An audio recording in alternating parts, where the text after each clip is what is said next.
Welcome to the Entertainment Rants Podcast, your number one opinion source for all things entertainment. Join host Marco Mazzola as he sounds off on the latest movies, TV, music, gaming, comic books, and more. Now, here's the man of the hour, Marco Mazzola. Hello again, everybody, and welcome to the Entertainment Rant Podcast. I just cut that right off. I don't really care. You really did, man. Like, what? This thing.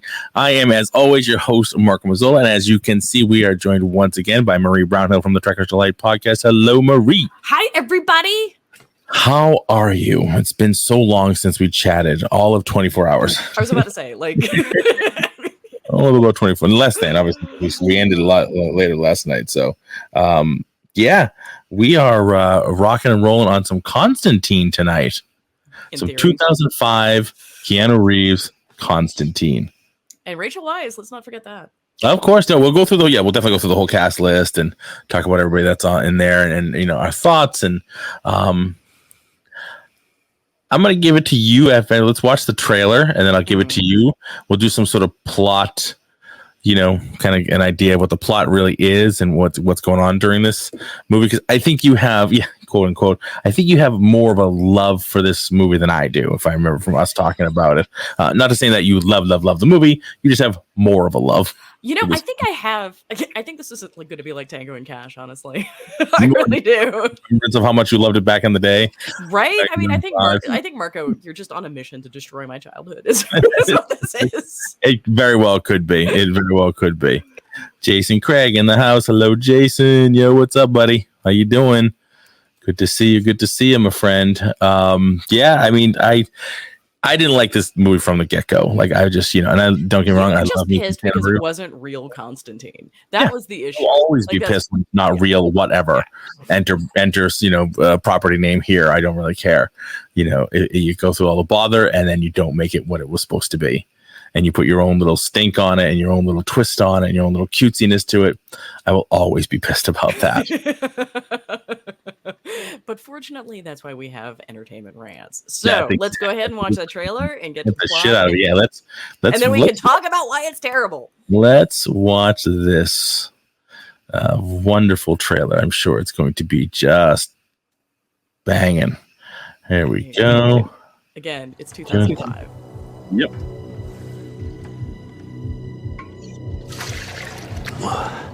Cold. Sure about this? No.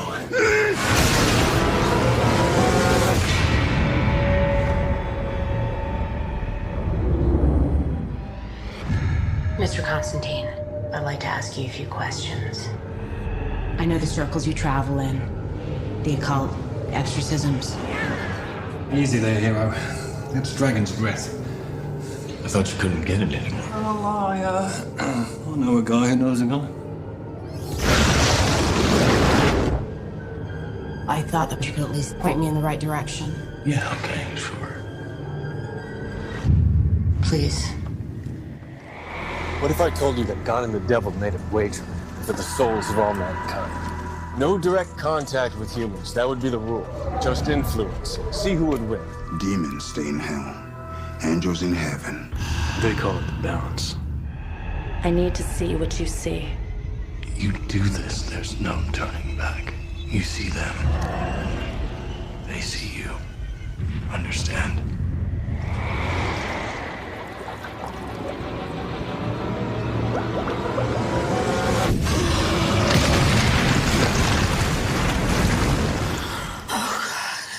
That outfit is always bothered. Yep. Always.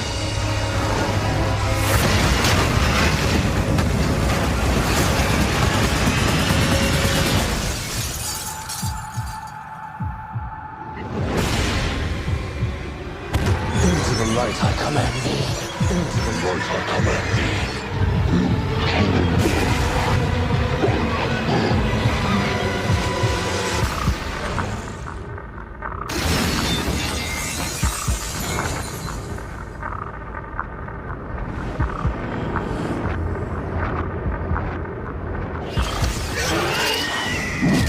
Go to hell.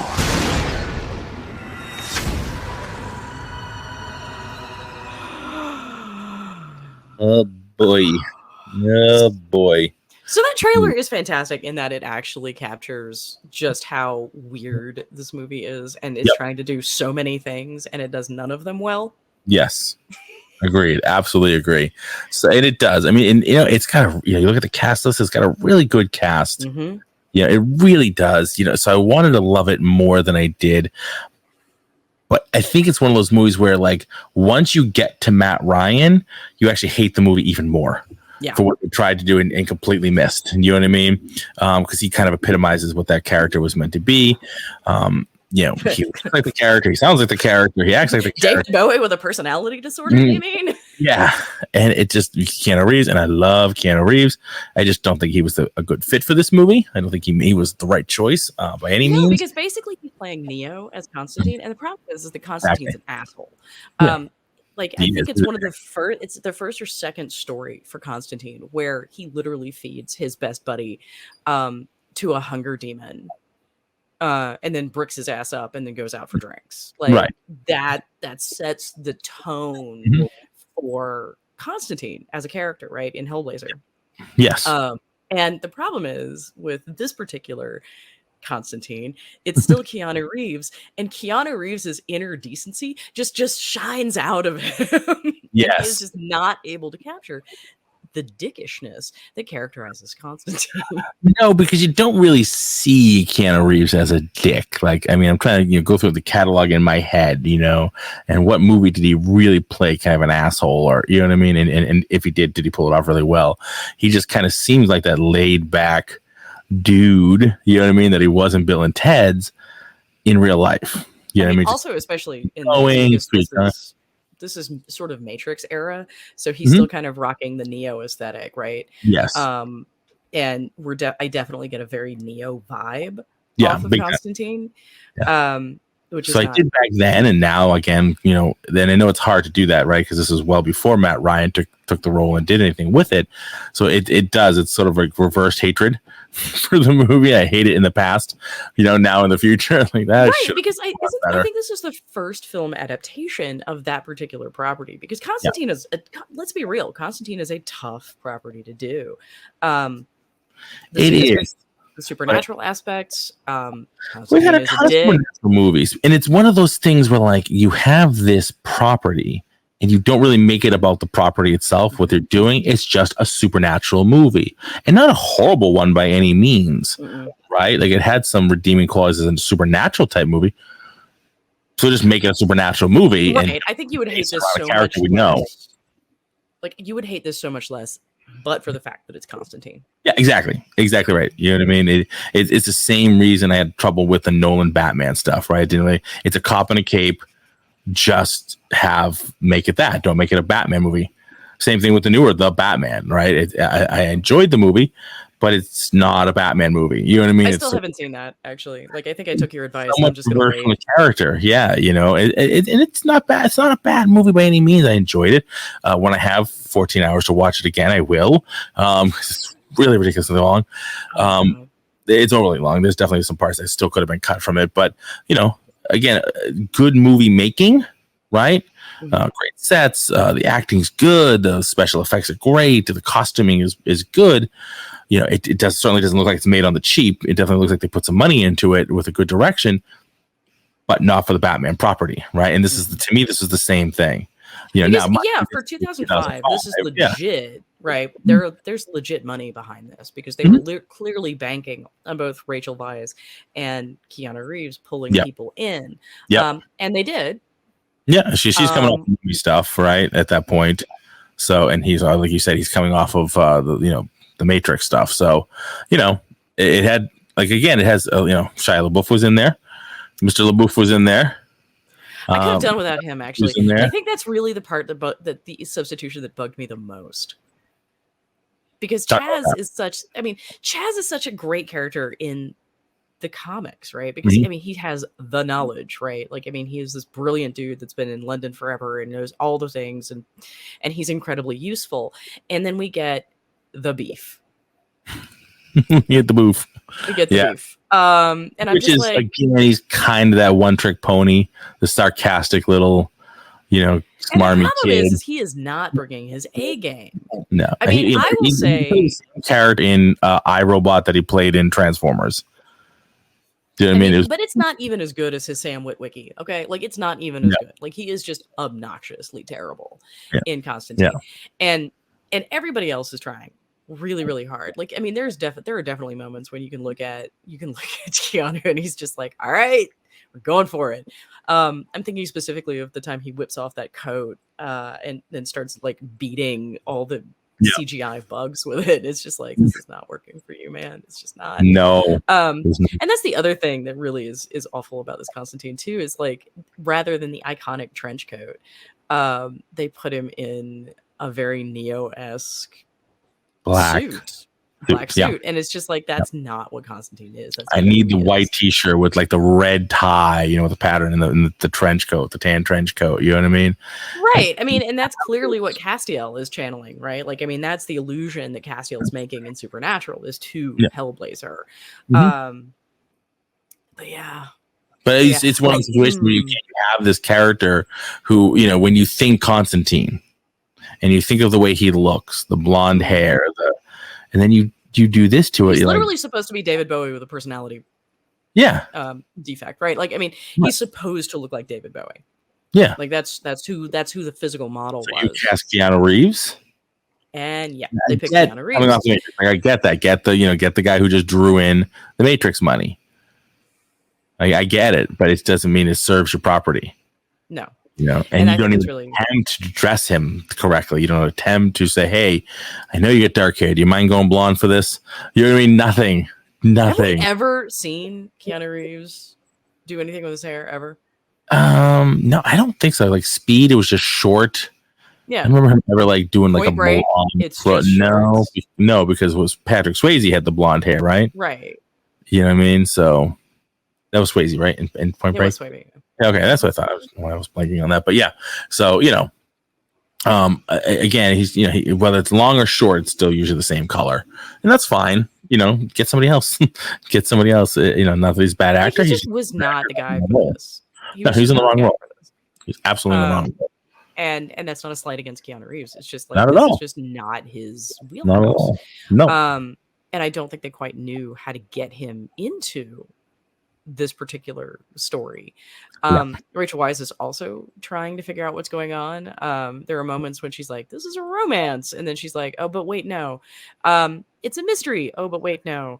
And you can tell that she's trying to find her footing at any sort of given moment, over and above the fact that she's doing accent work and she's kind of struggling with it.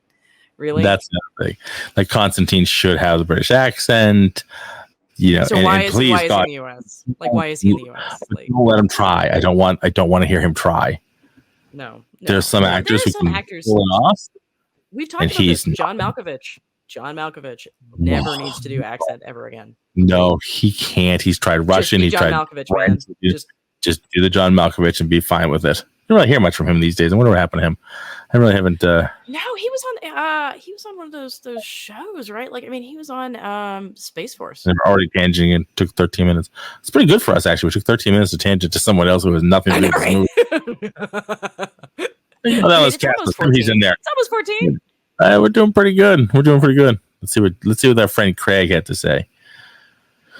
Yeah, exactly. Before they could get characters right, because remember, Catwoman came out. Oh my God, was Catwoman really a year after this horror show with the bippy top? Oh my God, he's right. Yeah, no, they it's not that they. I don't think that they couldn't get characters right. I just don't think they cared. I don't think they saw the value, like Marvel sees the value. You know what I mean? Right. Marvel has recognized the fact that there are people who are invested in these characters for the characters, right? Like, right. But I mean, and I see your argument, Jason. I do, that this is before anybody gave a shit. But the problem is that Warner Brothers and DC never have. Yeah, they never have. A little bit of both. I'm going to point out Green Lantern. I'm sorry. Yeah. As an example. Right.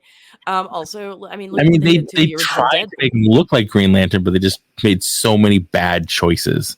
At least when you looked at it, you go, that's a shitty looking Green Lantern, but at least I know you're trying for Green Lantern. You're not doing a good job of trying, but you're trying. I can see where the influences were, where your thought process if was. nobody had labeled this movie as Constantine, I would not have known who that was. Exactly right. Exactly right. And I would have been like, so it's Neo with ghosts and demons. Yeah. Okay. I mean, I can work with that. Like, absolutely. I mean, again, so the movie itself, we've covered this, but the movie itself is not actually horrible. It's just a terrible Constantine movie because for a lot of reasons, up to and including the fact that this was not meant to. This was never a good portrayal of who Constantine was. So if you went into this with a real love for the character, you're gonna walk out pissed as shit. Yeah, it's like one of the last Die Hard movies, right? Where like, hey, we have this action flick. How do we make it good? We'll throw John McClane in there way after they had the script to make this movie about a guy who has to stop the tech criminals from taking down the Social Security. Oh, why don't we just make this a John McClane movie, make it a Die Hard, and we'll get Bruce Willis in on it, and we can't even say yippee-ki-yay, motherfucker, because we've got a PG-13 rating. So again, shoehorn them in. We have this supernatural story. How do we tie it to something? Well, I don't know. What do we have? Who's our supernatural guy? Oh, Constantine. Throw him in there. But we need Neo. We already booked him. We need Neo. So you look back, it's like, was this under a different title before it came out? I have no idea. You know what I mean? I have no idea, but like, I mean, I feel like it might have been, and it should have been, and then they were like, "Oh wait, we can shoehorn it in and get the nerds," because they clearly have an idea, right? That nerds have money by this point because we've had the Batman films, we've had Catwoman, as Jason points out. I've tried really, really hard to block that out of my mind. So thank you for my nightmares tonight. Cheers. You can't do that. You can't do that. You have to be one with them. You have to. No, you don't. And make them a part of you. You have to never forget. You have to learn to live with the pain, not try to block the pain. Mm-hmm. That's what it is. I'm going to sit here with my red wine and peacefully disagree. So you don't attempt to make that pain come again. So let's also talk about the actual plot of the film, because they create almost an entirely new mythos from scratch. So talk about that. You go through the plot because you probably know it better than I do, because my hatred for this movie kind of blocked a lot of it. So Constantine is a psychic as a kid, and it drives him kind of crazy. And eventually, his parents enroll him in shock therapy, and it all goes to shit. And so he commits suicide and is dead for 2 minutes, and he discovers that it's all real. Okay. But now that he's a suicide, technically, because he did die for 2 minutes, he's condemned to hell. So what Constantine tries to do with his life then is engage in exorcisms and, general sort of supernatural house cleaning in order to buy his way back into heaven. So that's what he's in the process of doing. But he's also in the process of dying from lung cancer because he's smoked 30 cigarettes since he was 15, which I thought was a great nod, because that is actually something that Constantine would do. Up to the point where he becomes, practically immortal because nobody wants him. Right. So yeah. Anyway, Rachel Weisz, on the other hand, plays Angie Dodson, who is a cop in whatever random town this is. I don't know. I mean, random town, New York, USA. Boston, who the fuck knows? Yeah. And her twin sister has just killed herself in a mental institution. It seems like a really shitty mental institution if they can just get out on the balcony, but we're going to leave that by itself for a minute.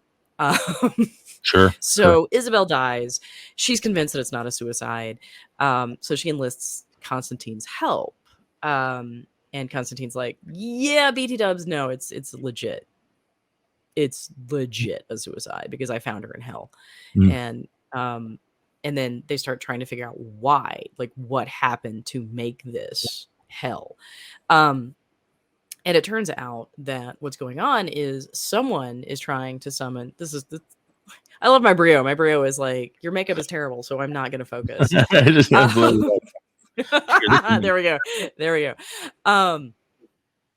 So basically, someone is trying to summon the son of Satan, Mammon. I'm going to get us banned, by the way, from YouTube.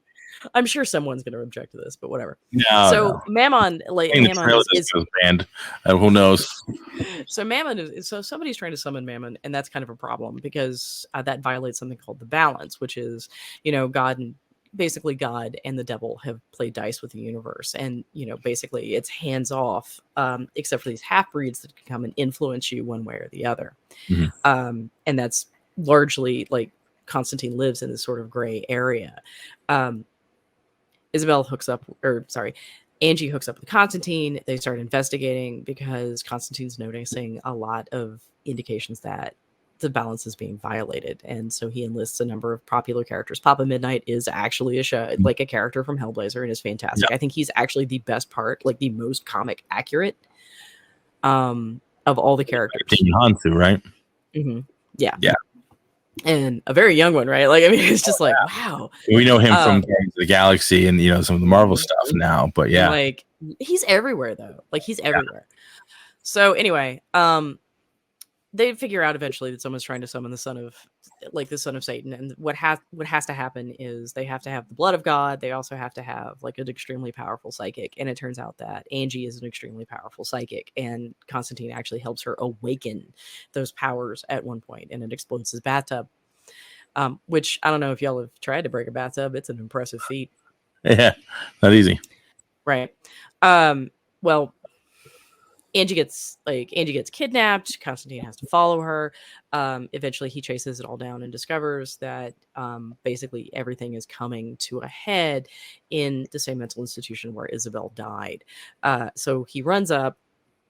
Chaz also manages to fuck up pretty seriously because he's terrible. Chaz is played by Shia LaBeouf, and that's really all you need to know. That's kind of a given. That's all you need to know. So Constantine runs in. He tries to keep Rachel Weisz's character from giving birth to the son of Satan. And what he does is he commits suicide.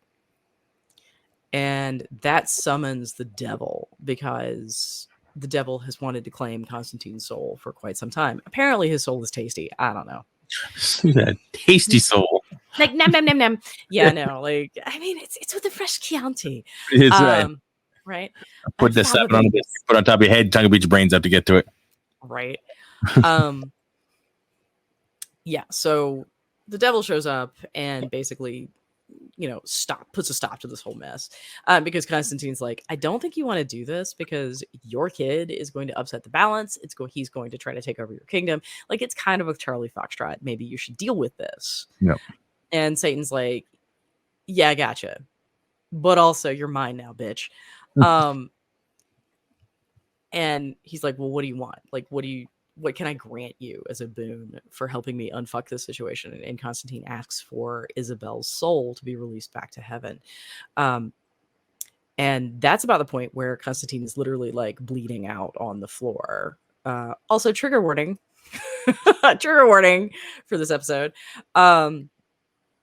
And because he has now sacrificed himself, knowing that nothing good is, like, he's just going to hell, like, he's accepted that, and he's doing this for somebody else, he gets to go to heaven. And this pisses off Satan a tremendous amount because Satan wants him. And so Satan literally, like, rams his fingers into Constantine's lungs and pulls out the tumors in a really disgusting special effects sequence. Yeah. And, basically fucks off. But well done. Right. Again, this movie had money behind it. Yeah. Especially for 2005. Yeah. So, and he fucks off to go wherever to do whatever Satan-y things he does. Then Constantine is a little pissed off by this point, and he's just like, all right, I need you to come out, Gabriel. And it turns out that Gabriel has been the mastermind of this entire thing. And Gabriel, of course, ends up losing I don't know, pick your pronouns. Gabriel is played by Tilda Swinton, but it's very obviously done to make it kind of like this very androgynous situation. So I don't know what pronouns Gabriel would use. I'm not sure Gabriel knows what pronouns Gabriel would use. So there's that. And Gabriel is just like, I'm doing this for the betterment of humanity. You do well when you suffer. And Constantine's like, humanity. You're an asshole. God clearly thinks you're an asshole because you got no more wings. Yeah.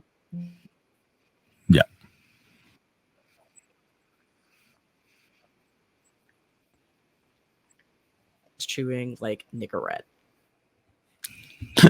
and that's the movie. I'm putting the ciggies aside.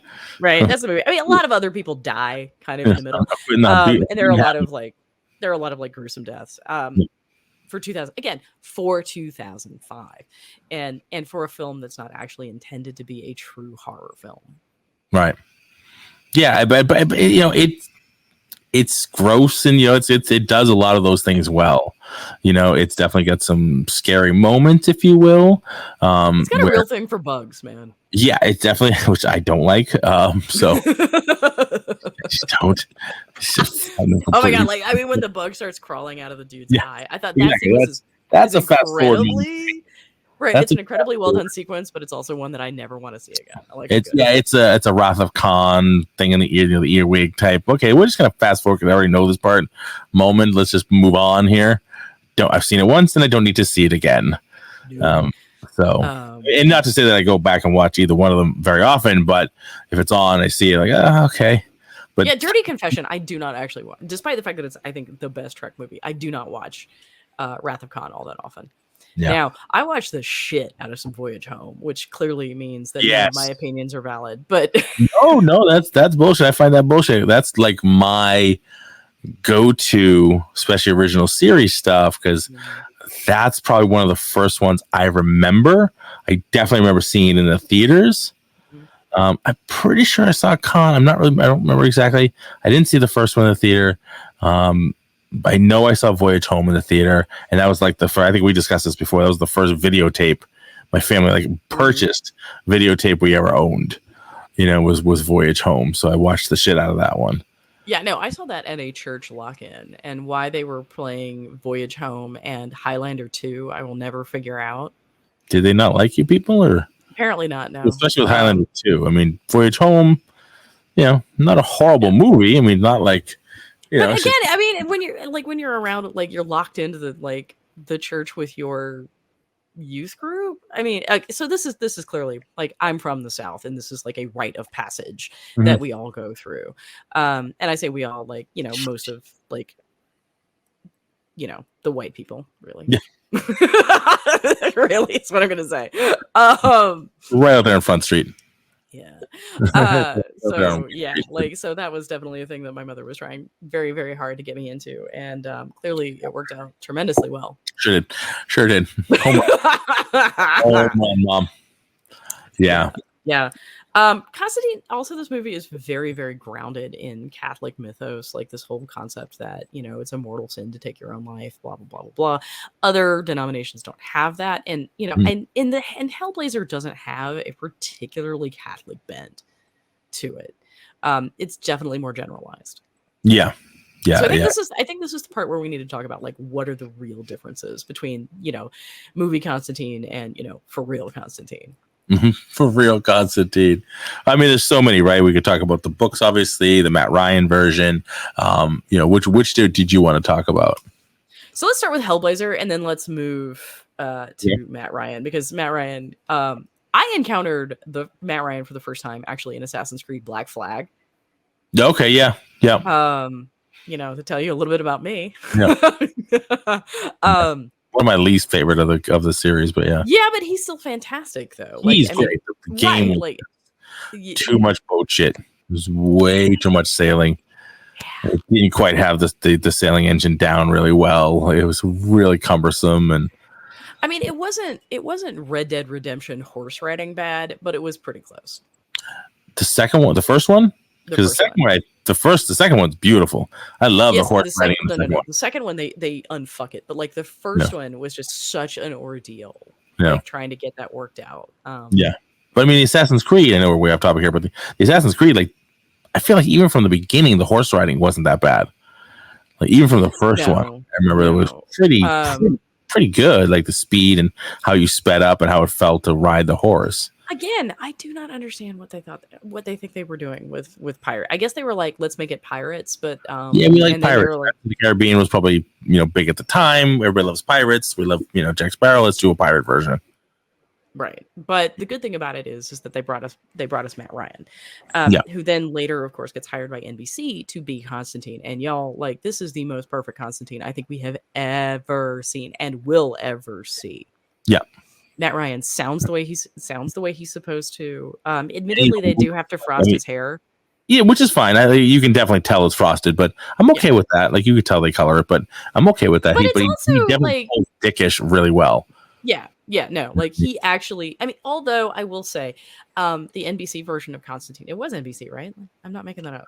Yeah, because then they moved him over to CW, obviously, once they put him onto Legends, but once the first show went, because they had like one season, I think. It was one season long, and it was basically killed because they brought in a telenovela actress to do it, and she approached it like a telenovela, and don't get me wrong, there's a place in my heart for telenovelas, right? Like, I do love me an overacted drama.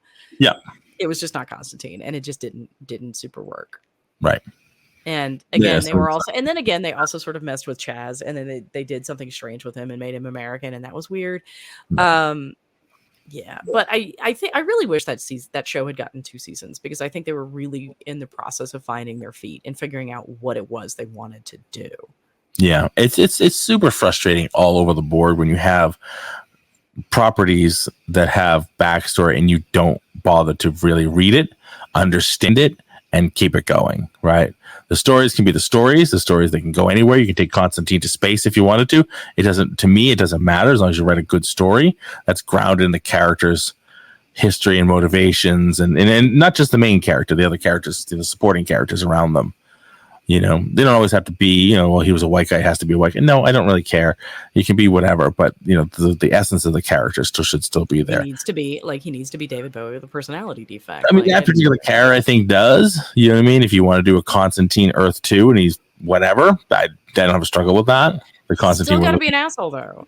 And I will say this, NBC wasn't willing to go as far as it necessarily needs to. Remember, I talked about that first story with the Hunger Demon at the beginning of the show. They actually did that show. They did that story on the show. Like, they were clearly reading the comics, but what they end up doing, rather than having Constantine brick him up in a wall so he doesn't have to bother listening to the screams, and then fucking off for drinks, he sits there and holds the guy's hand as he dies. Even NBC wanted a nicer Constantine, right? And more than we really get. Yeah, I don't want warm and fuzzy Constantine. It just doesn't work. I mean, because like there literally is a point in Hellblazer where nobody will take him, so he becomes functionally immortal because nobody wants him. Right. Like, he has pissed off so many characters. Like, he's pissed off God, he's pissed off the devil, and they're like, yeah, like, fuck you. Just you go off, and we're gonna create your medium place just for you. So now, when they bring him over to CW and they put him on Legends, what did you think of that? So, to be fair, I didn't actually follow Legends of Tomorrow. So, and this is going to sound terrible, but I have a weird relationship with the CW adaptations, because they try to be dark, and so a lot of them, like Arrow, tries really hard to be dark and gritty, like teen drama, and I'm like, that doesn't really work on CW, right? I will say, I think Legends was actually, like, I did follow the first seasons of Legends before Constantine got on it. Yeah. And I thought that was actually interesting and cool and fun. And I just, I had twins and fell off the wagon. Return. They kind of rewrote the script on that series. They rewrote what they were trying to do on that series. And the first series was this first season or 2 was very grounded in the comic book stuff when you had Hawkman and Hawkgirl.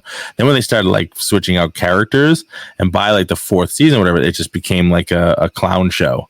It was fun. They had musical episodes, and it was like, especially when they're doing the time travel stuff, and they're, they're just doing some really wacky jump on the shark.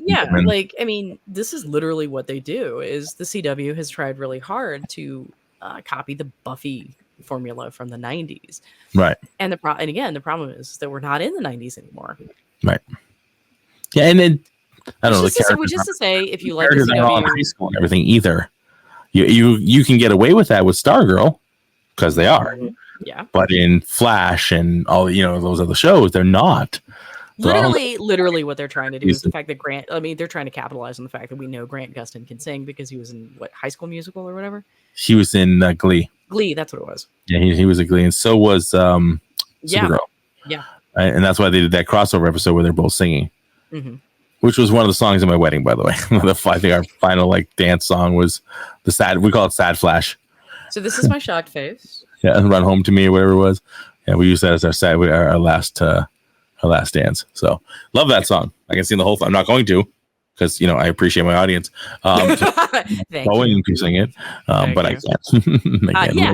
It does sound like somebody beating a bag of cats when I do it, so I try not to do it in public. Yeah, I don't bag of cats, but yeah. But yeah, so like I said, I have a weird relationship with all of the CW adaptations because I think when they're good, they're really, really great, but generally they're kind of mediocre. Yeah, I think, and then they start to die a slow death now. Flash is really the only one left standing from the original stuff. Legends is gone, and Arrow is gone, and Batwoman's gone. Batwoman, I am actually kind of pissed off about. I understand why it happened. I understand how it happened, but I'm still kind of pissed off about it because I thought it was such an interesting take. Yeah. And I really liked seeing Ruby Rose as Carol Kane. I did too until the shit hit the fan, and she didn't want to do it anymore. And that's always kind of a slow death for a show when you switch out the main character. Love her or hate her, whatever. It's really tough for a show to survive very long after you switch out the main character, and everybody's got to figure out why this other person is now Batwoman. And you're like, what? I don't. But then again, though, if you have been a long-term fan of comics, this is not new to you. No. This is not new to you. Rough. New 52 with her. Yeah, we had a season with her. You know what I mean? By the second season, she's gone. All right, don't get to know them too well. Don't get too close because they could be gone. Arrow lasted a good long time, and it was time for it to go. As sad as it was, because the crossover stuff was always my favorite. And some of it was handled pretty decently, and some of it they'll always screw the pooch. The fact that they, had the Justice League basically in the Hall of Justice and never really did anything with it was super frustrating. The fact that we had a teaser of Glee from the Wonder Twins and nothing. We never got a payoff on that. I mean, that was again super frustrating. There's so many great directions they could have gone and just went other directions. And now we have I know we're way off Constantine here, but we just found out that the Superman and Lois has nothing to do with the other shows. It's not connected to them at all. It's a different universe, and he kind of looks, he looks like the Superman that was in their universe. That's the only connection. The costume is different, everything's different. So I guess we're off. So there's no hope of connecting them together at all. So, but I mean, and the CW has been doing that with random reboots for a while now. I mean, they tried to reboot Roswell. That went. Yep. Yep. Charmed. Yep. They rebooted Charmed. I know that. I think that actually made it 3 seasons, though. Yeah, they did okay with it. At least that one they got kind of right? But it's hard. I think it's really hard. To, even with things like the Constantine character. Now you have Matt Ryan. He's the epitome of it. What else do you do? Right? How else? Why they never threw him in with Lucifer, I will never know. Right. Why didn't we do that? That could have been. I mean, they had that brief, and it's super brief. They bring him on to do. It's just a brief encounter with Lucifer in the club. Yeah, but you had that was an easy get, right? That's an easy thing to do and make it just magical for people, especially nowadays where everybody's into cross connecting. All the Marvel movies are connected together, including the TV shows. So I know some people feel like they're getting sick of it, and other people are like, yeah, I'm of the club of give me more. Yeah, right. I love DC properties. I love DC. Have loved DC forever. I was never an Avengers fangirl. I was never a Spider-Man fangirl. I was really into Batman, less Hellblazer, obviously Hellblazer. I think I've successfully outed myself here. And it just frustrates me because we have these great characters that they can do such wonderful things with. and they just keep letting me down. Hawkeye series, I'm looking at you. And I'm just like, guys, that's Marvel. Except that's Marvel. But yeah, no, but like it's the same kind of deal though. Like because no, DC has the CW, and we've talked about this the DC like blah. I'm dying here. Where's that? This is kind of like last night when you couldn't stay online. I know that was you were taking over the show. Right. I was totally superfluous to that conversation. I cannot do words tonight. No. But yeah, like the CW again, like we have those issues with the CW shows, and then like the fact that nothing connects up. Like even like movie wise, they can't figure out what it is they're doing. They feel like they want to connect them, but don't. I don't know. You know what I mean? We kind of have the Snyderverse, but now we're gonna die. And we fucked it up really hard, so let's just make another Batman movie. And then we fucked that one real hard, so let's make another Joker movie. And we're gonna fuck real hard with the musical version. Absolutely. Y'all, I have. I mean, I think it was. I have a real hate for that film. Like I have a real. And I think they should have just. I mean, they should have just left it where they left it, and Yeah. No, I mean, literally, there was no part of that. There was no part of that was going to come out well. Like, no part of it. And rather than like embracing that, I mean, because that particular Joker, and again, we are so far off Constantine, but at least we're in the same universe this time. In the DC universe. With the fact that I keep conflating the two. So go me. It's okay. If you bring in a Joker and you connect it at the very end to Batman, and you're not planning on. I mean, are they planning on building a universe where he's in, then you actually get to see Batman eventually? If you don't, Batman's like 5, so like, how is that going to work? Yeah, I mean, they keep threatening to feel like he's not the Joker we know. He's like an original version of the Joker, and then we get a different version of the Joker later on, who's taking up the mantle, almost like Batman Beyond, where like the Joker was, you know what I mean, that type of thing. But which was really solid. The show, I love Batman. Yeah. Like, I mean, this is not going to be on this show where we hate on it. Like, no, that they need to finally get off their ass and do, Michael Keaton as old man, Bruce, and you know what I mean, and get somebody in there to be Terry. And Michael Keaton has been like, fine, fuck it, like I am going to return to the superhero genre, and he did. Yeah, he obviously did Birdman, and then he does Spider-Man. Yep. And it's just like he's just like, yeah, no, I got this. Yeah, he's back in the suit for 2 movies. Like, I mean, that's pretty awesome. And for the guy who's pretty much had retired at that point, like he was pretty much like, yeah, I'm kind of done. No real hatred for Hollywood or anything like that. Just kind of like, yeah, I'm at my ranch and I really don't feel like traveling back and forth anymore. I'm old enough. I did my time. I got plenty of money. Why bother? Then they're like, oh, well, it could be Batman again. I guess I really liked that. Why not? Think he liked it. I think he liked it. I think he was super excited about it. And he's super excited getting the chance in the suit. Yeah. I think he really dug it, and I think you're right. I think it'd be really interesting to bring back Michael Keaton Batman specifically. Like, I can't really think of anybody else that I'd want to see come back. I would like to see another Ben Affleck. I want to see his Batman movie with him as Batman again, because we don't really see Batman. We see a lot of Bruce Wayne out of him. We do, and the Batman we got, for me, it was lots of bits of wonderful. Stuck because in shit. Really, really understood what Batman is, which is Batman is super smart and super rich, and he can build weird shit. Mm-hmm. And he can fight. There was none of this like pseudo Asian inspired spiritualism that we got with that other franchise. Yeah, but he was an excellent fighter. He was pissed off. He was afraid. And also, Affleck is huge. Yeah, he really bulked. Like he bulked up. He looked like some of the more recent Batman versions. Yeah, he totally like I've got a couple of covers framed. And I wasn't a huge fan of the costume in Justice League. They kind of make it like teched out a little bit. Yeah, but that works. That works because there are a number of situations where Batman actually has like that super armored batsuit thing going on. Oh, yeah, I know it drives me crazy. It absolutely drives me crazy. I'm not saying that it's not a good thing or a bad thing. So unnecessary. It's so unnecessary. Except when you see it kind of isn't though, because like Batman is ultimately a dude. He's going up against Superman. Yeah. But no, he's going up against Alien Jesus. No, I have no problem with him being the mech suit for Superman, because in Dark Knight Returns, that's exactly what he did. You have to do that if you're going to go toe to toe with Superman, and you have to pull out all your toys and all your kryptonite and everything you can do. That I don't have a problem with.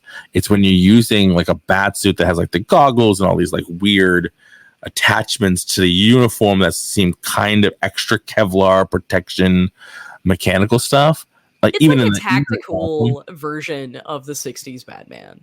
Yeah, I don't need it. I just want the. Seriously, are you gonna tell me that you're not gonna be like that bat shark repellent isn't like one of your favorite things? It totally is one of my favorite things, but like the suit remained the suit the entire time. Like, there weren't other versions of the suit. It was just that suit. Right. The cardboard little, logo on the front, and it just, and like that epic sort of pleather, and it like where it had like the eyebrows painted on. Yeah, the eyebrows painted on. The utility belt was basically like sponge or cardboard, and you could see when when it was sponge, and you see all the, especially when it's high def. Occasionally the dance belt would slip, and it would be really awkward. Yep. He pulls out giant shields from behind his cape and magically sticks up his ass. I guess I don't really know how he makes it disappear, but it's just gone. Don't drop the soap, but there's man. And that's all. But Batman's a ninja. We don't need to armor him up, a la the Gotham games. The Arkham Asylum games. Like, I love those. I love those games. Some of my favorite games to play. I didn't need, especially by the last one, Ultra Mech Warrior Batman. Like, it was so unnecessary. Except that they're trying to come up with something new. Like, and that's really, so you have to make a new costume every time. And they have to give you options to upgrade so that you can actually do those missions so that you can get the elements to upgrade and blah blah blah blah blah. Right? I'm fine with the tech part of it, but I don't need he's got better chest tech armor. Doesn't need it, but get better, sonar stuff, get better armor, get better weapons inside your utility belt. That all works for me. I got a cough. Thank you for announcing it. All right, so Marco's dying over there. There we go. I'm back. Get to listen to me. I'm back. So yeah, I don't need that. I don't need any of that stuff. And changing, like Constantine, changing the costumes is just unnecessary. Change the look, the feel. I'm not going to go on the white sets. We're not going to the white sets tonight. I'm now dying on that. That was the other problem with Constantine, right? Okay, so let's talk about actually like the film for a second, and just the color palette that they use. Yeah. It's the same black that we had in the Matrix, and it's just like, but it doesn't work here. And they even put Rachel Weisz's character in the same color palette. Right. And everything is muted and everything is crazy, except of course, like the institutional green. There's the green. I was going to say there's the Matrix green in there. That's not even the Matrix green, man. Like that is like health facility green. Yep. Like that is legit. Yep. And also fun fact, that green is not calming and it makes everybody crazier and it just sort of sends us all into a spiral. So well done. Well done, America. Yeah, there's real science behind that actually. But anyway, so like, but it's all super muted, and it's all just kind of, and it's just like, okay, and we literally put Rachel Weisz's character in a mirror almost of what Constantine is wearing, like almost like to the point that she steals one of his shirts, and because like Keanu Reeves in 2005 weighs approximately 3 pounds, it fits her. Yeah, he does. He does. Like every time he turns around, he like disappears. He's no John Wick at this point. No, no. But he still does like some crazy shit. I mean, we get some like pretty epic Matrix jumps because there's this that whole like when Angie gets ripped away by Gabriel, I think, or I think it is Gabriel. If Jason's still on, I'm sure he'll correct us. Right. Either way, it doesn't really matter because none of that was important. Like Mammon wasn't really important at all. We get like this random Mexican dude that like keeps advancing, holding the Lance of Longinus. Because apparently, and also, they didn't think we were smart enough to know what the Lance of Longinus is. And it's like, and I'm like, dude, literally everybody who is sitting in this fucking theater right now has seen all of Evangelion, man. Like, come on. Yeah, if you're going to go to a Constantine movie, you have to, I mean, it's not an A-list character. It's not like Batman, like, okay, I know this, what's going on. You have to really know and have studied this character. And I think that's actually why they decided to create this new mythos with like that they were trying to explore, and they had to basically, and they do borrow elements from Hellblazer, but Hellblazer ran forever, and so there was so much to distill that they felt like they had to make it available to people who were not fans of the comic. And to be fair, I think again, filming all that backstory in 2 hours. So you can borrow elements from it. So this is in their defense. You can't shove that all into 2 hours, even though Snyder tried in Batman v Superman. He tried to stuff in as many storylines as he possibly could into one movie. I have real thoughts about that. I'm sure you do, and I'm glad you do. It chaps my ass every time I think about it. I hate it so much. I hate that movie. I even hate it more than what they did with Superman. I have a love-hate for those movies, especially Batman v Superman, right? The whole Martha thing. Obviously, everybody knows that's the biggest stupid out thing you've ever seen in your life. But I love their Batman. I love borrowing from one of the greatest storylines. I love the introduction to Wonder Woman, though. You know what I mean? That was a great introduction for Wonder Woman to me. Her battle, and when their version of Doomsday knocks her back, and she just tilts her head and smiles and then jumps at the bastard like that. I'm gonna fuck you up now, dude. That was pitch perfect. She's like, I got you. You know what I mean? That was I basically stood up and cheered. You know what I mean? It's that was awesome. That was the right thing to do. Gal Gadot has just nailed it. She really has, and I'm glad. I'm so glad she did. I want to see more of her in that role. I think she's really owned that role, and it didn't just seem like a paycheck to her. She really loves that character and wants to do it right. She wants to do that character justice, and that's what you want to see in any of these movies. And I don't want her story as Wonder Woman to end in 1984. No, I know. I don't want that to be the last. And also, one. BT Dubs, let us never bring Chris Pine back. We're done. I know. It's unnecessary at this point. He can just be gone. But even in the old TV show, they brought him back, right? They brought Kyle Wagner back in a different. Even they changed the timeline. They changed when she was in history, from season 1 to 2 or 2 to 3. I forget. I think it's 1 and 2. But I think that's the problem of the 70s, right? Because Linda Carter managed again. Linda Carter wasn't her grandson or something. Wasn't it his grandson or something like that? Yeah. So Linda Carter takes this role and owns it, and and she unapologetically kicks ass. Yep. And that is not something that happened in the 70s. I mean, even in terms of say Bionic Woman, there's always this kind of awareness that there's got to be a dude in the background somehow that's going to fix the problem. Yeah. And Linda Carter's Wonder Woman didn't really do that. So they have Steve Trevor come in. Basically to be her Lois Lane. Yeah. To always be the one getting in trouble, and she has to keep saving them. I loved it. Loved it. Man, saw that on syndication, watched it in my grandmother's living room, and may or may not have had an awakening. Just saying. But but it was just so okay. Brian. I am gonna get to Peter Stormare. We're gonna get there, my dude. Hold on. Hold on. Wait for it. I still want to rhapsodize about Wonder Woman, Wonder Woman a little bit longer. So I love seeing these people who take these characters. I mean, Margot Robbie with you want to rant about it? I do. There you go. I got to be back on brand. I got to pull it back on brand whenever possible. I mean, I'm surprised. Oh no! I see the hat. Listen, there was a request made last night. I can't, I mean, I came on it and I'm like, what the hell? You're wearing something that's not branded? I know. What's going on, Marco? It's not it's like I don't even know you anymore. They made sure. Honey, give me my Entertainment Rants hat. Give me the hat. But but we have these great women in the DC universe, right?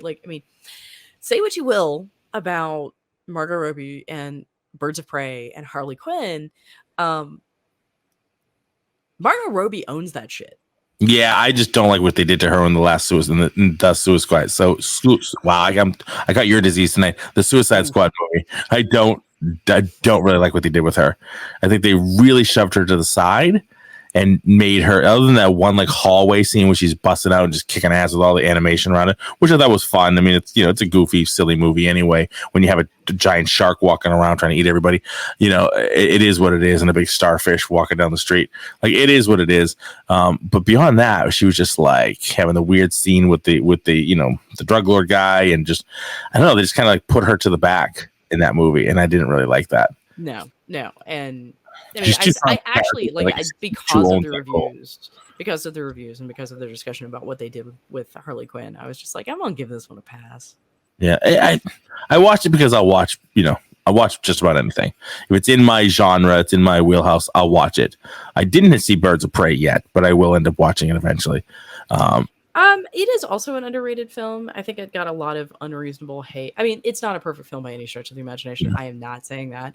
I do think it got a lot of unwarranted hate. So here's my being female driven. Even though I haven't seen it, going into that movie, when you look at that movie and you see the other characters that are in that movie, the other heroes, they weren't basically the Birds of Prey. None of them scream the characters that I know. I know who they are, but you don't recognize any of them. Wait and watch the movie, and then we'll talk. Okay. Wait and watch the movie, and then we'll talk.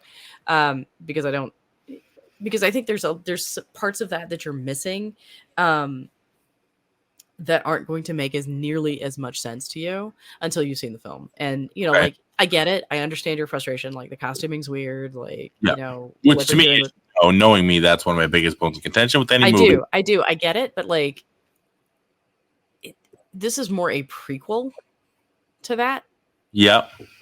And so they haven't quite figured it out yet. In fact, they literally end up working that out at the end of the film. So like I said, just wait and sort of watch it, and then we can talk about it. And don't sort of watch it, like, it's another effing origin story. Yeah, but I really like how they did this one. Need an origin story. I like how they did this one. And what's interesting about this one is it's very much self-driven in a way that a lot of the origin stories for comic characters are not. Like, they're all in response to an event or whatever. They're very reactionary. And yes, Harley Quinn does end up, like, there is some of that happens. I mean, yes, that's true. That's very true, because we needed to dump Jared Leto's Joker. Yeah, and which I'm okay with. I have no struggle with that. I think he's absolutely right. We had to get past the Joker and make her independent. You didn't need him, so we can leave that crap behind. But I mean, it really ends up being like, it really ends up being a Harley-centric movie, and it ends up being like this whole. It's very empowering in a lot of ways, and I like how they handle it. And so, like, I just watch it and then we'll talk. Okay. All right, I'll watch it. Hopefully I'll get to this weekend, and I will talk about it because I want to like it. I haven't watched it yet, so I'm not saying I don't like it because I haven't seen it yet. But it's just like looking at it from the outside, even though it's well within my wheelhouse, I'm like, none of that screams like, okay, that's Bertinelli. She's Huntress. I don't see Huntress there at all. None of the previews, nothing is showing me Huntress. But it's, I mean, how long is the movie? Let's say it's an hour and a half, hour and 45 minutes. I want to see an hour and a half of Huntress. I don't want to see Huntress become Huntress. I know how she became Huntress. Then you're gonna be pissy. Like, you're gonna be pissy, and we're gonna have to fight about it on air. Welcome to Marco's world. I mean, what else is new, right? Yeah, absolutely. But like, talking about like highlights and good things that we see in films that might otherwise not have worked, let's go back to Peter Stormare. Like, that ending sequence is fucking phenomenal in Constantine. It has. Was it Brian who said qualities? The sequences are phenomenal. Yeah, when Peter Stormare, like, they lower him down to the floor and his feet are covered in tar, and he walks forward, and he's just like, this is probably my favorite role for him, honestly, because he just nails it. Yeah. This is not fun Lucifer. This is not Tom Ellis's fun Lucifer. This is not the Sandman Lucifer that we're going to see eventually. And by God, if you cover that and you don't invite me, we are no longer friends. It's over. It's been great. The friendships, we laughed, we cried. It was a feel good of the summer. Right. You know, we managed to. What was it that we were fighting over? Like, I said something that I didn't like, and you were just like, "Rah." I don't remember. Star Wars. I think it was Star Wars. It might have been Star Wars. Yes. Yeah. Anyway. It's good. I mean, just how they manages to do it. Yes, he does. Absolutely. He does. We talked about that, and he pulls the tumors out, and they're like these nasty tissue. I like it, right? Yeah. And it's so much better because it's a practical effect from 2005. Constantine is one of those films where they use the CGI well. Because I will say this, having sat down and watched most of it again, yeah, sure, today, I was really expecting it to be very, very dated, and it's not. No, it does hold up very well. It absolutely holds up very well. You know, I mean, did a really great job with just making sure. The Matrix, even the original Matrix, like this, the CGI stuff, actually holds up pretty well. And like this, like you said, this was kind of Matrix light. You know what I mean? They used him because they're coming off of that, but yeah, right. I think they did, which is nice to see. You know what I mean? I mean, so much of it was practical effects. So much of it, I mean, yeah, like they for sure CGI'd like thousands of fucking bugs, but like, okay, fair enough. How else are you gonna do that? The bugs. Right. So many bugs in this movie. I loved the design for the demons. I love the headless design for the demons. I thought that was fantastic, and how they managed to do that. But yeah, and then right, and so we go back to this iconic sequence at the end, and like you see it in the trailer, right? Like where, you know, Satan is just like, fuck it, and shatters all the glass, and then he walks through it because like he doesn't exist in the same time frame that we do. And all of this is taking place in the amount of time that it takes Constantine to bleed out, which is not that doesn't take that long, guys. No. It doesn't take that long. Like, no. And they even make a point where he can't like lift, he can't function with his hands don't function anymore because he slices the tendons and the ligaments. Yep. Thanks for that. Thanks for that. But even beyond the Stormari moment, my favorite moment of the film is Gabriel. When Gabriel falls down and he, she, it, I don't know, pick your pronoun, is wearing, you know, that white outfit, and then like their arms are covered in hospital name tags because that's calling back to the symbolism from Isabel's death, and all the things that she's pulled out of, like she's pulled out of hell effectively.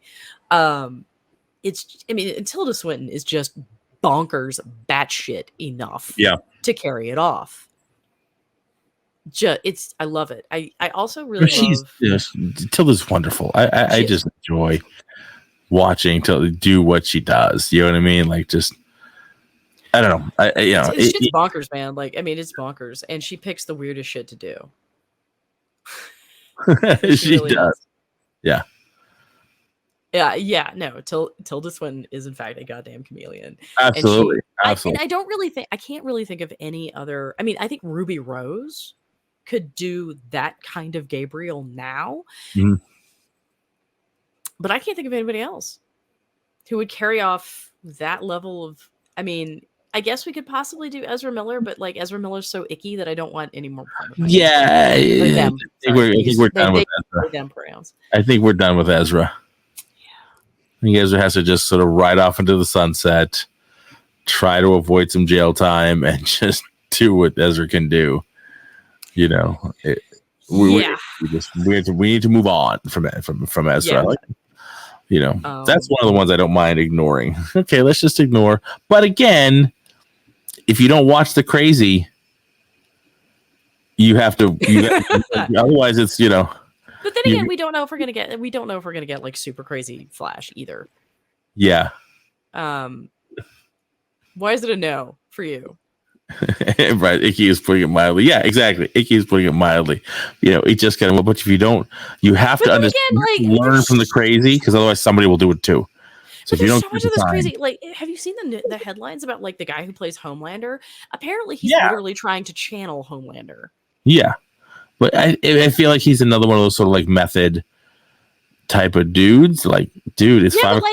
I mean, you know, beating the shit out of some dude in Spain. Like, there's a limit, man. Yeah, and I've never done what they do, right? I don't sit there for 12, 14 hours a day having to live and breathe and eat and shit these characters, and you have to get into the side of their head and do all stuff. But at some point, you have to be better at it. You know, get some good therapy, get a good bottle of something, and hang up the cape when you leave, and leave it in your, you know what I mean? Leave it in wardrobe and go home and just be you. You know what I mean? So literally, I think the only person who's managed. I mean, yeah, like for Yeah, sure. he is. And which actor are we talking about here? Like Ezra Miller, like Homelander. Like, Homelander. I think he's talking about Homelander, but both? it is. It could be both. But yeah, I think which to be fair, I mean, like that is exactly who Homelander is supposed to be. I was also a huge fan of The Boys. Yeah. And it amazed me. It's both. Oh yeah. Yeah. Like it amazed me, like talking about The Boys, because we're now like, all right, fuck it. Like, wait, bye, Constantine. We're done. Talking about pretty much anything we want at this point. We've covered Constantine through and through. I think. Right. From that back to what we can, but we've really covered Constantine for as much as it really deserves to be. I got to admit, like, I'm super shocked at the people who are suddenly going, You mean The Boys is anti-conservative? Yeah. Where have you been? I mean, yeah. Well, I mean, and I've never read the comics. Like, I've always meant to read the comics. I just never did.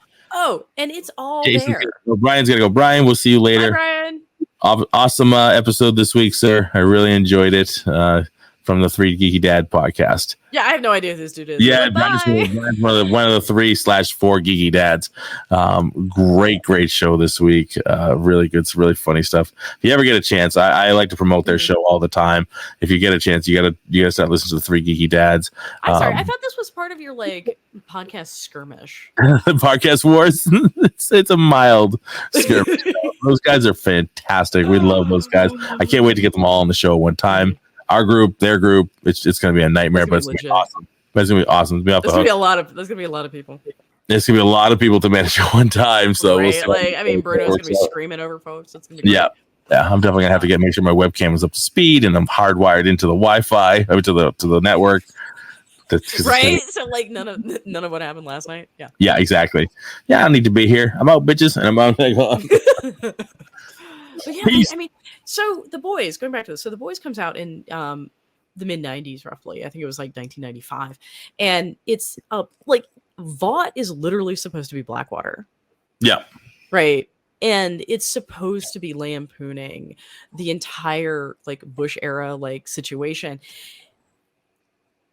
And I get maybe not knowing, because The Boys is kind of The Boys is kind of like not a huge title, right? I mean, it's one of those off-brand whatever. It's kind of like Invincible, like something you didn't necessarily hear of until like, oh, so there's a cartoon. Like, oh, what is this? It's a comic. Which was fucking amazeballs. Can we talk about how amazing Invincible was? Oh my god. First episode. I need more of it. Like where Amazon, where are you? Yeah, there'll be more. We know there's going to be more. Just the pandemic screwed up so much shit. Yeah. Rough timing of everything. So we'll get some more of that. But I mean, but the boys have been able to pump out, and pardon the. I know, and it's like, even though Wee Huey doesn't actually look like Wee Huey is actually not. He doesn't look like he's supposed to.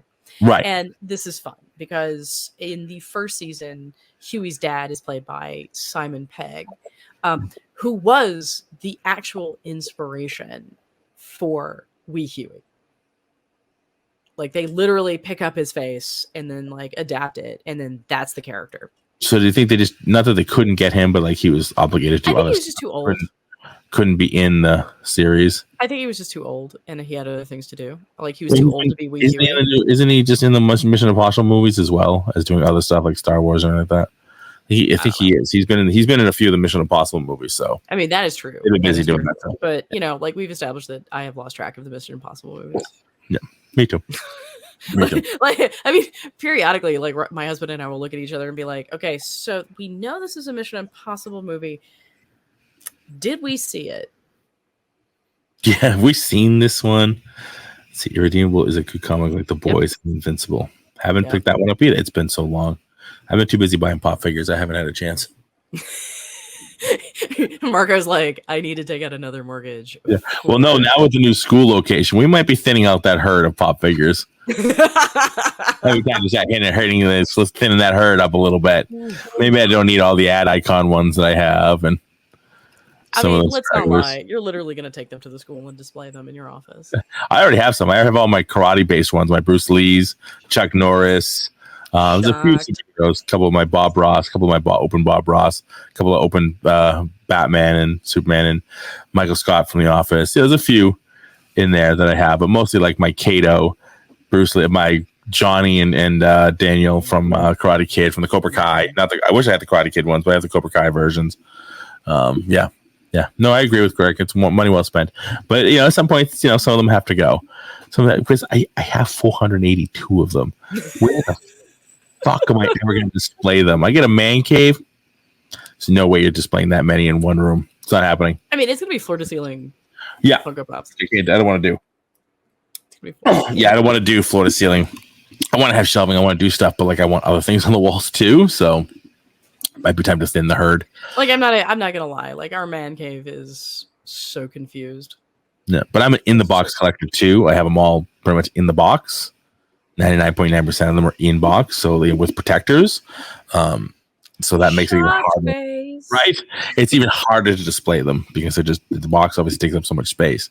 If I was not a box collector, it wouldn't be that bad. You can tighten them up. For my husband, it's literally like the Warhammer figures, which are smaller, but they have still managed to take over. Our den is literally an enclosed garage because the lady we bought the house from was just fucking nuts. I mean, seriously, she was fucking nuts. She carved a dog door in the master bedroom wall. There was an actual door to the outside 10 feet from the dog door in question. But that's where the dog wanted to go out, kept banging its head against the wall. And it was literally sized for this god-awful teacup poodle that, has been shrunk to the point where it no longer is continent because it's a rat hole. Rat hole. It's like a Tom and Jerry. Jerry went through that hole. Yes. Got it. And then we didn't realize it when we bought the house because she had a dresser in front of it. And then, and my husband was of course in Turkey and I was here. And so I'm just and I'm doing the final walkthrough and I'm like, what the fuck is this hole in the wall? No, she was nuts, man. That's crazy. Nuts. Maybe we button that up first. Maybe that's one of the things we do first when we renovate. We button up that weird hole. Yeah, no, Robert had to go get some cancer in a can and fix it. Yep. Let's patch that up. Patch that up. I was like, I do not need a hole going to the exterior in my bedroom. Please and thank you. Let's just button that right up. So yeah. Oh boy. All right, Marie. We had an hour. Marco's like, I'm done with you now. It's an hour and 12. We crushed Constantine really well. I know. We stayed on topic comparatively. We did right to the last 12 minutes. I mean, go us. Virtual high fives from Marie. Pop. Stupid Brio. Anyway, the trash. I look forward to you fixing that. But yeah. Yes. Go watch Birds of Prey and then we'll talk. Yes, I got the Birds of Prey. What are we going to be up to next, Marie? That's a good question. I think it's your turn to pick because I picked the last two. I think you're right. All right. I'll get back to you because it's 11 o'clock and my brain is fried. I've been up since early. We took Christian for his first COVID shot today. So we had literally had the first appointment. I am so excited for you, though. I walked in, there was nobody in the waiting room, nothing. We got a shot. I walked out. It was packed in the waiting room. In the 5 minutes we were in the office, I had to fill out one form. They gave him the shot and we're out of there. Oh, we can't even do it in the doctor's office. We literally have to go to Walgreens. Some of our Walgreens or whatever won't do it.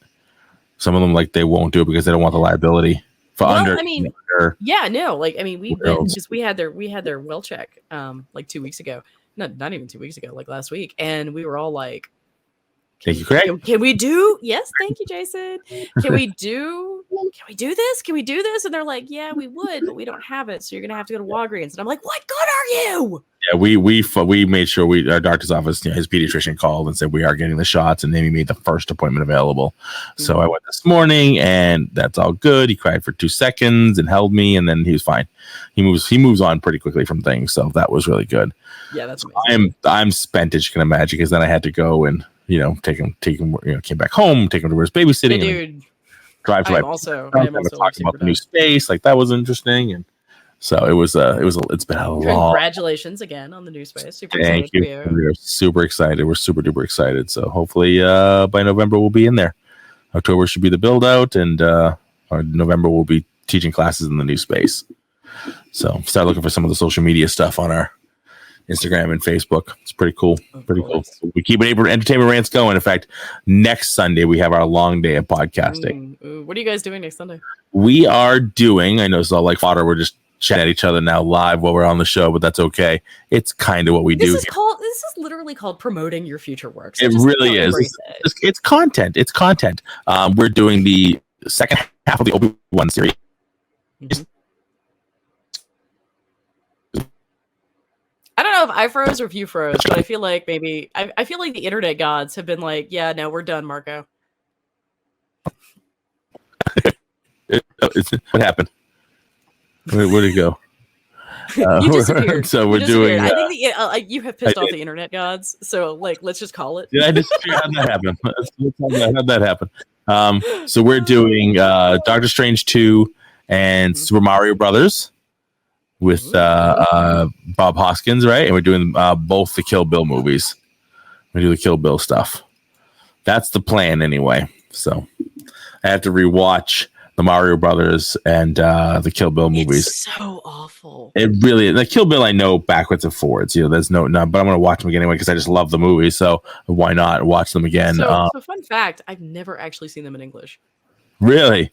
Yeah, I've never seen them in English. Like they came out when I was living in France, and so like, so I know them. I've seen them, but like, I have no idea. Like, I have no idea what they sound like in English. Right, what they're supposed to sound like, right? With the actual actors' voices, yeah. Right. Like, I have no idea. They're worth another rewatch. Beyond, I mean, I love those movies. I have the Bride sword. It's really sharp. Cut a pillow by accident with it. I gotta say, I'm a little shocked to hear that. Not that you have the sword, but that it's that's really shit. Yeah, for some reason it's like it was, you know, it's a sword you can buy online. It was just really, really sharp when it came out of the. I'm all right, I'll take it. So because I collect. Yeah. I still have that one. I have the Michonne sword from Walking Dead. I have, you know, of course, a Highlander, so a couple Highlander swords and whatnot. I had a Daywalker sword at one point. I got rid of that one. Yeah. The collection's there. So it's time to start thinning out the herd. It's definitely going to be, because eventually we're going to move and we're going to thin out the herd. We're going to travel light, but yeah. So the new space is going to be exciting, and we're ready to get going on it. We're ready to rock and roll. So there it is. There's me in a nutshell. So, all right, Marie, thank you. Good luck. Godspeed, my friend. Thank you, as always. Excellent show. This was super fun. Thank you, guys. Thank you, Brian and Jason, for watching and commenting. Yes. And Derek as well, who liked us, and Parrish Patton on as well for some reactions online. Thank you all very much. Make sure you check out Marie on the Trekker's Delight podcast. And where else can they find you, Marie? I am at Game Industry News, where I do game reviews for indie games on Modern Gamer, and I write a weekly Star Trek column. Nice. Everyone's shocked to hear that. Nice. And I know you got some other stuff coming up in the works. We're not going to talk about it unless you're ready. When you're ready to talk about it, when you're ready to talk about the new stuff you have coming up, you let me know. No. So like, let's be real. So we are also, like, some girlfriends of mine from law school and I are actually going to start a weird shit, a legal shit podcast. So certainly look for that. It's going to be super fun. We are literally going to start with the famous McDonald's tort case, mostly because it's like readily accessible for me. Right. Yeah. Well, let me know when that's let me know when it's gonna. Obviously, and it's gonna be super fun. But anyway, obviously, thank you, Marco, for having me. It's a blast as always. And we are Entertainment Rants at entertainmentrants.com. Find us online and email us at engage@entertainmentrants.com. And hopefully we'll see everybody soon, and I'll get the outro going, and keep ranting, everybody. Bye.